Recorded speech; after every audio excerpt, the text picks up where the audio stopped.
Good morning.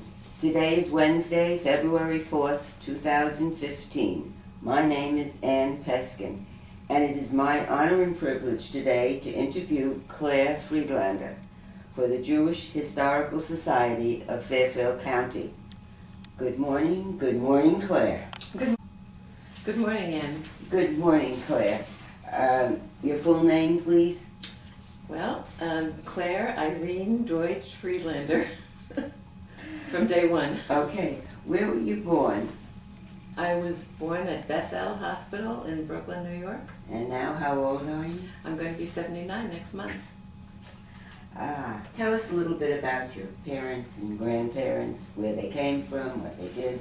I think it's really quite interesting that this is a Jewish publication, a Jewish project. My family on both sides has been very involved in Jewish causes and Jewish history and Jewish religion for many, many years. My grandfather on my mother's side was a founder of the Kadima Synagogue in Springfield, Massachusetts, which was the original Orthodox congregation. And my father actually was one of the founders of the Hillcrest Jewish Center in Queens, in Jamaica Estates, New York. But that's not all there is to our Jewishness. We have family in Israel. At the time it was Palestine. We have a cousin who was the first child born at the Hadassah Hospital and named Herzliya.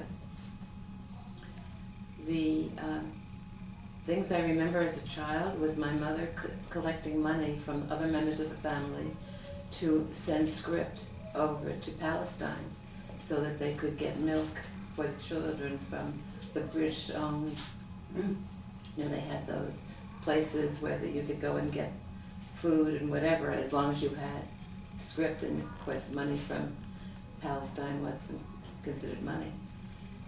So that's just part of it. I think my father, interestingly enough, was a Phi Beta Kappa graduate of City College and a teacher, a very renowned teacher in the school system of history.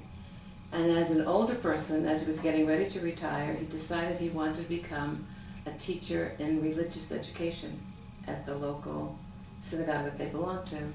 So he took courses and became a teacher at Temple Israel in Jamaica Estates. And of course, as a gifted teacher, every young person wanted to be in his class. So he taught the post-confirmation class, of which there was none at the time. And by the time he finished and retired, there were 20 in that class. A gifted teacher can teach anything, but a gifted Jewish teacher is a joy to have, a wonder to have. My mother introduced us to the blue boxes that we would walk around with the J&F boxes. She was very involved in Hadassah and made me a life member. I think Jewish causes were very important in our family. My father's parents, they raised him in East New York, and my grandfather on that side was a watchmaker at Lozier's department store in Brooklyn. And my grandfather on my mother's side was a peddler in Springfield. Had his own business. It was called Peddler in those days. Now, when did you get to Fairfield? Because obviously you were in Queens before that. I was married and came to Stanford in 1961. Now, you've told us a little bit about your family. What was it like at the dinner table at home? Did you discuss anything that had to do with politics? We always did. It almost sounds like a movie script, because those are the things you often hear people say, well, what did you discuss at the dinner table? The dinner table was never quiet. It was always something of an issue. Whether it was my sister, myself, my mother, and my father, it was fascinating. And even Passover wasn't quiet. In between parts of the Seder, there would be discussions on what was ever coming up. But Jewish life was very important in our family. Where'd you go to college? I went to Queens College. And when was that? I graduated in 1957. Now, what was your activities in college, Well, besides learning? That's when the political life started. Queens College and the other city colleges were hotbeds of activism in the 50s. I guess they were always activism hotbeds. I was a neutral kind of person. I hadn't developed a point of view on most things, but I got involved with people and became friendly with a very nice group of people, somewhat conservative, safe.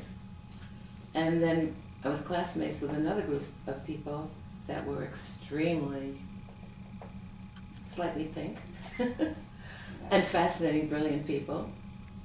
And there were student government elections, which were very important in those days. And at some point in my junior year, I was approached by people from the very, very liberal group who asked me to run for president of the student body. And I was not a member of their party. I wasn't a member of the other party either. And they felt that was perfect because they didn't want somebody who was totally aligned with one or another, but had an open mind and could lead a meeting and could organize the government. And in those days, politics was a very big thing on campus. It was after the McCarthy hearings, and there was an awful lot of anti-American feeling on the campuses, and the campus was very liberal. The time I remember most was when I was president and we were being picketed by the Jewish war veterans, the Catholic war veterans, the veterans of foreign wars. And I was trying to run a student government meeting, and CBS comes in with their cameras and the New York Times comes in with its reporter, and it was somewhat of a nightmare, but we held our own, we did what we had to do. The problem was quite serious, that the student government was sponsoring an academic freedom week. And Queens College, being the college that it was, had a Marxist discussion group as one of its clubs in the student government. And they had invited John Gates to be a speaker, and he was the editor of the Daily Worker. And that was the time of the Korean War. After that, there was a lot of anti any kind of political feeling on the campus. The whole thing was, we managed, we handled the whole thing. But one of the most interesting things was, because we were a city college, we all lived at home. And I lived in Queens. We had to have a meeting of all the people who were trying to get this organized in the newspapers and how we were going to handle it. So where did we meet? We met in the basement at my house. And my father, who was in his last year before retirement of teaching in the New York City school system, walks in on this group that is calling the newspapers and carrying on all kinds of things. And these are the days before teachers' unions. So it was quite an interesting time. He managed, because of his background, there wasn't a thing he was going to say to me. As much as his heart might have been in his mouth, and my mother must have been absolutely off the wall. But we managed it. We were covered by the Long Island Daily Press, the New York Times, the New York Herald Tribune. Our pictures were in the paper. Our student government meetings were in the paper. Talk about political activism. For me, that's where it all started. Did you have any special political heroes? Hubert Humphrey. It's an interesting question, but how would you define politics? I define it as the essence of life. I think it's very important that people have attitudes on what's going on around them and that they be involved in what's happening. Hubert Humphrey was giving his maiden speech in the Senate when my family was visiting Washington, D.C., and we were sitting in the seats. And I was listening to this man give his first speech in the Senate, and I was absolutely smitten. That was the beginning, 13 years old. What party do you belong to? I belong to the Democratic Party, always have been. Why? I don't think is it a question? Why? No, Okay. I can't see. It would either be that or no party, because there's no other party that I would ever consider. Now, what offices have you held? Well, in Stanford, I served on the Democratic City Committee for a good number of years, probably close to 15 or over 20 years. And I have been, very involved in Democratic politics. I ran for the Board of Reps in the days that nobody got elected from the 20th District who was a Democrat. In fact, the first one to get elected was Lynn Layton several years later. But before then, it was no Democrats need apply. Did you have any mentors? Peg Weinberg, Lois Sontag, Richard Sontag. Very close. I felt very close to them politically, socially, intellectually. I just felt they were wonderful, wonderful people. What were some of the obstacles you faced? In space. I'm sorry. What were some of the obstacles you faced, and how did you overcome them staying in politics? Well, one of the obstacles was that I was a guidance counselor in the school system in Stamford. And that's an interesting story. I was the first person ever hired from outside of Stamford to become a guidance counselor in the Stamford Public Schools. I'm probably the first person not born and raised in Stamford to be hired. So the first problem that I noticed was when I was being interviewed for the job, Peg Toner, Dr. Margaret Toner, was the person who interviewed me. But before that, Ruth Linke, who you may recall, Dr. Ruth Linke was the president of the Board of Education. And at that time, I was the chairman of the Education Study Group of the American Association of University Women. And we had just written a book, What Stanford Residents Know and Think About the Public Schools, and I chaired that project. My youngest was 3 years old. I get a phone call from Ruth Linke. Claire, do you think you're ready to go back to work? Well, who do you think took my youngster back and forth to nursery school? Lois Sontag. That's how we all we sort of melded in each other's lives and supported each other. But when I was interviewed by the group for my position in Stamford. Now the group is what? Or who? The director of elementary education, the director of secondary education, the assistant superintendent, the superintendent, and director of personnel and some other person, 6 men. And I was invited to come into that room. I thought when Peg Toner interviewed me that I had the job. I was sitting in her office and she gets on the phone and dials Jim Morris, who was director of personnel. And she says, Jim, I found the person I want for the guidance job. And there's a long pause. He was telling her that's not how we did it here. So she said, well, it looks like you're going to have to meet with some people before we can give you that job. So I went down to meet with those people. And those 6 people were seated up in a row. And I was in a chair facing them. And I would answer questions. No matter how I answered the question, 3 of them would shake their head this way, and 3 would go like this. And then I'd change the answer for the next question, and those 3 would go like this, and the other 3. Needless to say, I was hired. I went to meet the principal of the school to which I was being assigned. And the assistant principal took me downstairs for coffee in the cafeteria. It was the longest cup of coffee I had ever had. Apparently, the principal and the personnel director were on the phone for this whole thing as to whether I was going to get the job. Well, let me just say, it was a lark. The whole thing was wonderful. I enjoyed my life in the school system in Stamford. And soon after becoming guidance counselor at Burdick, I became director of guidance for the city school district. That was another problem. Not only was I the first person outside to be hired as a counselor, I was also the first person to be hired as director who had no experience at the high school level in guidance. That was the second issue. The question about discrimination that I'll talk to you about I later. wanted to talk to you about campaigning. Let's go back. You did campaign for the office. I certainly did. And you also helped campaigning. You I want to talk certainly a little did. bit about that? How did it feel about raising the money? Oh, that was the hardest part. Being in the 20th district, which is a lot of walking. It's a very, very big geographic, hilly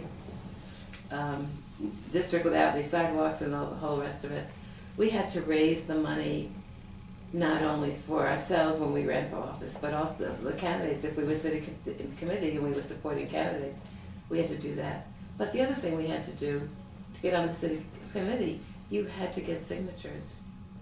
And to go from house to house, a Democratic house, first to find a Democratic house, and then to go up the driveway, ring the doorbell, and do the whole thing. It wasn't like someone living down here where we are, and they were further downtown, and they're in an apartment house, and they just ring a whole bunch of bells, and they get their 20 signatures. It took days to get the 20 signatures. Then that's sort of made you feel that we were doing something, you better work at it, because otherwise it was a stupid thing to do. But supporting candidates, I think, is very important. The whole political process is very important. I don't think that people who really live in a town and don't get involved have half the enjoyment of what they could have if they were involved. Now, you were appointed, I know, to the Zoning Board of Appeals. Were there any other appointments that you had before that? Well, before, like, I was appointed as an alternate to the Zoning Board of right. Appeals, and that was for about 2 years. And what kind of a process do you have to go through to get there? That's an interesting process. The Democratic City Committee has to interview you and endorse you and send your name up, after it votes on you, has to send your name up to the mayor. And then the mayor, I guess it's always been he, if he is so inclined, will recommend you to the Board of Representatives for endorsement and so forth. That was a fascinating experience, I must say. I've been on the Zoning Board of Appeals for something like 20-something years, and I've been chairman for over 10 years. When you did the campaigning, what did you consider a lot of money, enough money to get in those days? Oh, maybe $250 to pay for postage. That was about it. Right. Now, what would you consider was the proudest moment of your political career? Oh, that's a hard question.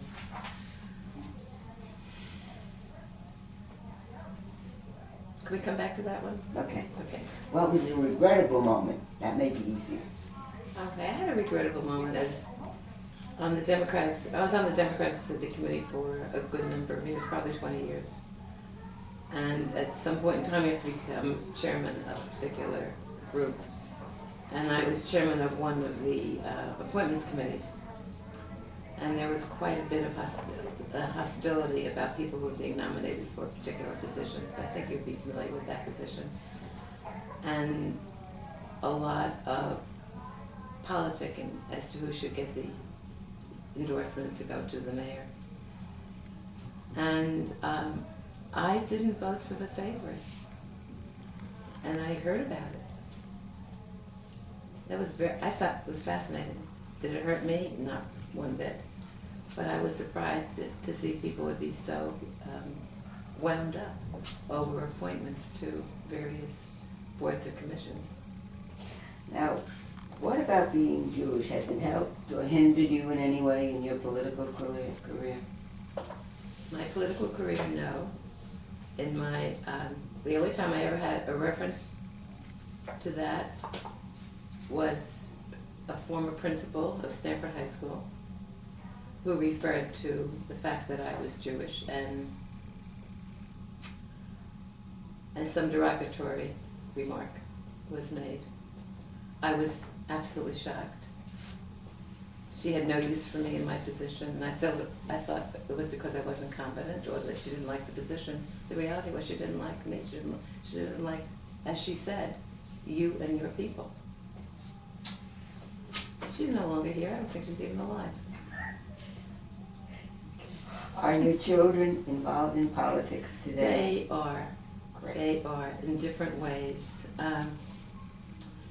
They're involved in Jewish ways, not in governmental ways. My younger son is president of the Jewish National Fund Division of Delaware Lawyers. He is president of the Federalist Society, which is a conservative political group, which kept him from getting appointed to a judgeship in Delaware. Thank goodness, because he wouldn't have made any money. But that was his early. He was conservative in Stanford High School.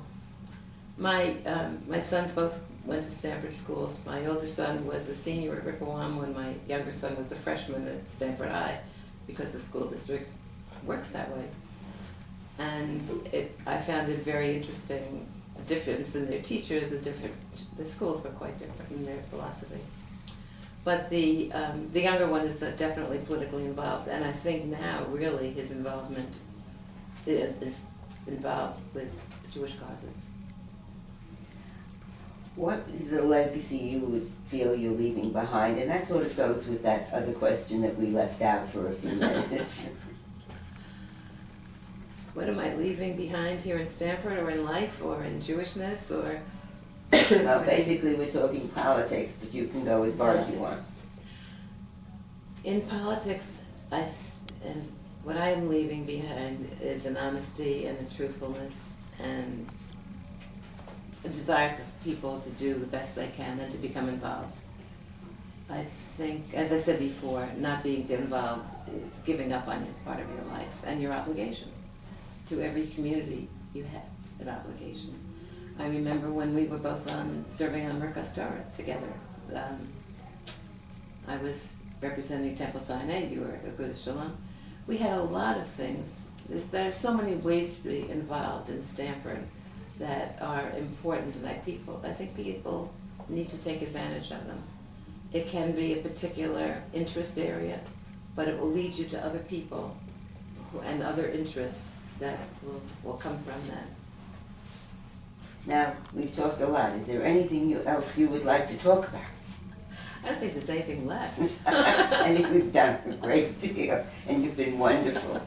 Well, thank you. Well, let me thank you, and from the organization, let me thank you for taking this interview. It's my pleasure.